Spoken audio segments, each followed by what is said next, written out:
한 남자가 있습니다. 회사에서는 능력이 있다는 소리를 들었고 집에서는 다정한 남편, 자상한 아버지였습니다. 주변에서 저 부부는 정말 잘 어울린다는 말을 들으면 씩 웃었습니다. 스스로도 그렇게 믿었습니다. 그런데 어느 날 밤 아내가 잠든 사이 그는 화면을 켭니다. 손가락이 잠깐 멈칫하더니 이내 조심스럽게 메시지를 보냅니다. 오늘도 생각났어? 이 남자는 나쁜 사람인가요? 아니면 우리가 미처 몰랐던 어떤 힘에 이끌린 걸까요?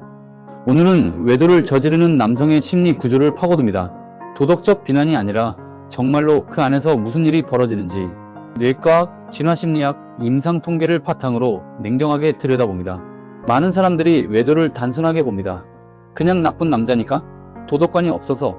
성욕이 강해서?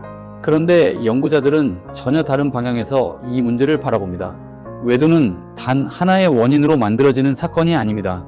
개인의 심리 구조, 관계의 균열, 가족 역사, 사회적 환경, 이 네 가지 층이 오랜 시간 쌓이다가 결국 어느 순간 임계점을 넘는 겁니다. 개인 차원에서는 성적 불만족, 자극을 갈구하는 성향, 심리적 공허감이 작동합니다. 관계 차원에서는 감정적으로 서로 멀어진 상태, 대화의 단절, 오랫동안 무시된 욕구가 쌓여 있습니다.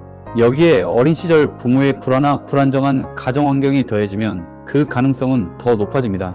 그리고 마지막으로 기회가 찾아옵니다. 스마트폰, SNS, 직장. 현대 사회는 이전 어느 시대보다 외도의 접근성을 낮춰놓았습니다. 그러니까 외도는 갑자기 일어나지 않습니다. 오랫동안 아주 조용히 준비되어 온 사건입니다. 그렇다면 어떤 사람이 더 외도에 취약할까요? 심리학에서는 인간의 성격을 5가지 차원으로 분석합니다. 그 결과 외도를 저지르는 사람들 사이에 놀라울 정도로 일관된 패턴이 발견됩니다. 첫 번째는 외향성이 강한 사람입니다. 특히 사회적으로 대담하고 새로운 자극을 끊임없이 원하는 유형입니다. 이들은 권태를 견디는 능력이 낮습니다.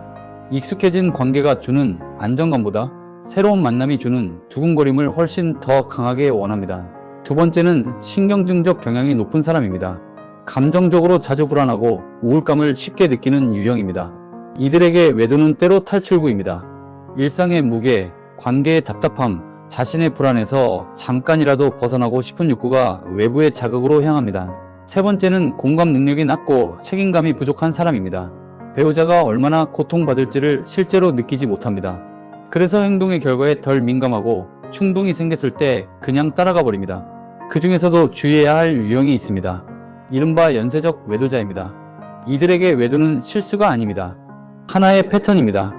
권력을 느끼고 싶어하고 주목받고 싶어하고 비밀을 유지하는 것 자체에서 쾌감을 얻습니다. 이들은 흔히 자기애적 성향이 강하며 자신이 특별한 대우를 받을 자격이 있다고 진심으로 믿습니다. 이제 가장 핵심적인 질문입니다. 외도를 할 때 뇌 안에서 실제로 무슨 일이 일어나요? 새로운 상대에게 끌릴 때 뇌의 보상 시스템이 강하게 켜집니다. 도파민이 분출됩니다. 이 물질은 우리가 무언가를 원하고 추구하고 흥분할 때 나옵니다. 새 연인이 주는 두근거림, 몰래 만나는 긴장감, 새로운 관계의 설렘, 이 모든 것이 도파민을 자극합니다. 반면 오래된 관계는 이 자극이 약합니다. 익숙함은 안정감을 주지만 도파민을 거의 건드리지 않습니다. 뇌의 관점에서 보면 새로운 관계가 훨씬 강렬하게 느껴지는 겁니다. 여기에 테스토스테론이라는 변수도 있습니다. 이 호르몬 수치가 높은 남성일수록 성적 욕구가 강하고 통계적으로 혼외 관계를 가질 확률도 높게 나타난다. 그런데 가장 중요한 부분이 있습니다. 뇌 전전두엽입니다. 이 영역은 충동을 억제하고 지금의 선택이 미래에 어떤 결과를 가져올지 계산합니다. 쉽게 말하면 잠깐 이거 하면 안 되라고 브레이크를 거는 곳입니다. 그런데 이 전전두엽의 활성도가 낮은 사람은 브레이크가 약합니다. 유혹이 와도 멈추기가 훨씬 힘듭니다. 실제로 충동 조절 어려움을 가진 사람들에서 외도 경험률이 일반 집단보다 현저히 높게 나타난다는 연구가 있습니다. 즉, 외도는 단순히 의지가 약해서가 아닙니다. 뇌의 보상 시스템과 억제 시스템 사이의 싸움입니다. 그리고 어떤 사람들은 그 싸움에서 훨씬 불리한 조건을 가지고 태어났거나 살아오면서 그 균형이 무너진 겁니다. 이쯤에서 구독 버튼을 눌러두시면 오늘처럼 한 번도 이렇게 생각해 본 적 없었던 심리 이야기를 계속 보내드립니다. 외도가 시작되면 남자는 반드시 무언가를 숨겨야 합니다. 그 과정에서 특정한 행동 패턴이 나타납니다. 가장 먼저 바뀌는 건 스마트폰입니다. 항상 손에 쥐고 다닙니다. 화면을 뒤집어 놓습니다. 비밀번호를 바꿉니다. 알림이 뜨지 않도록 설정을 손봅니다. 특정 시간대에 연락이 두절됩니다.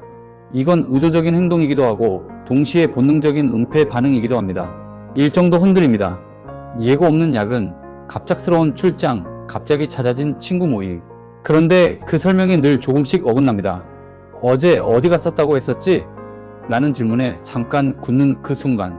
거짓말을 유지하는 건 인지적으로 굉장히 필요한 일입니다. 그래서 추궁을 받으면 오히려 공격적으로 반응하는 경우가 많습니다. 왜 자꾸 의심해? 라고 먼저 목소리를 높이는 겁니다. 경제적인 흔적도 생깁니다. 설명되지 않는 현금 인출, 기억나지 않는 카드 사용 내역. 이것도 신호입니다. 그리고 가장 복잡한 변화는 관계의 온도입니다. 어떤 남성은 죄책감 때문에 오히려 배우자에게 더 잘합니다. 반대로 어떤 남성은 배우자의 사소한 것에 과도하게 비판적이 됩니다. 당신이 이래서 내가 밖을 나갈 수밖에 없다는 식의 내면의 정당화가 태도로 새어나오는 겁니다. 진화심리학은 더 깊은 곳을 건드립니다. 남성은 생물학적으로 자신의 자녀가 진짜 자신의 유전자를 물려받았는지 확인할 수 없습니다. 이것을 부성 불확실성이라고 합니다. 수백만 년 동안 이 불확실성은 남성의 심리에 강한 긴장을 새겨 넣었습니다. 그 결과 남성은 파트너의 성적 외도에 매우 강렬하고 파괴적인 반응을 보이도록 설계되었습니다. 여성이 정서적 외도에 더 민감한 것과 정확히 반대입니다. 그런데 여기서 역설이 등장합니다. 파트너를 강하게 지키려는 본능과 동시에 더 많은 유전자를 퍼뜨리려는 본능이 한 남자 안에 공존합니다. 하나의 뇌가 두 개의 상반된 전략을 동시에 돌리고 있는 셈입니다. 이 충돌이 인류가 일부일처제를 유지하면서도 외도가 사라지지 않는 이유입니다. 외도를 저지르는 남성이 겪는 가장 큰 내부 갈등은 나는 좋은 사람인데 나는 지금 나쁜 짓을 하고 있다는 충돌입니다. 이 고통을 해소하기 위해 정교한 심리적 장치들이 작동합니다. 가장 흔한 건 투사입니다. 자신의 불충실함을 오히려 배우자에게 뒤집어 씌웁니다. 당신도 어딘가 수상하지 않아?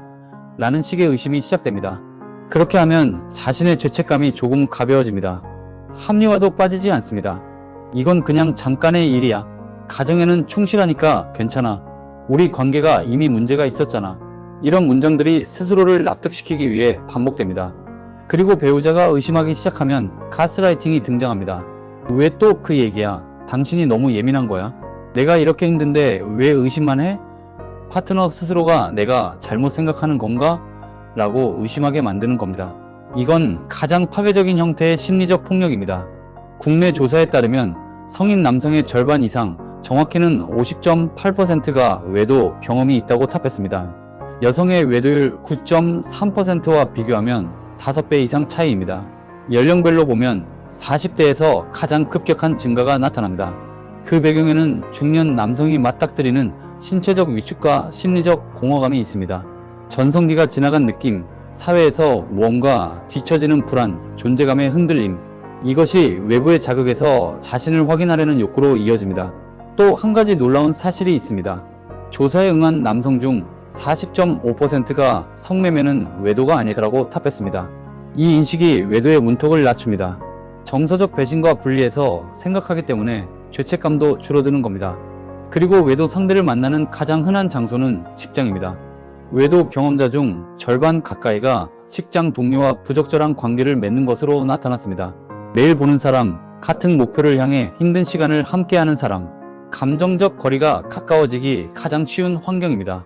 외도의 결과는 가해자에게만 남지 않습니다. 배신을 당한 파트너가 겪는 심리적 충격은 매우 깊습니다.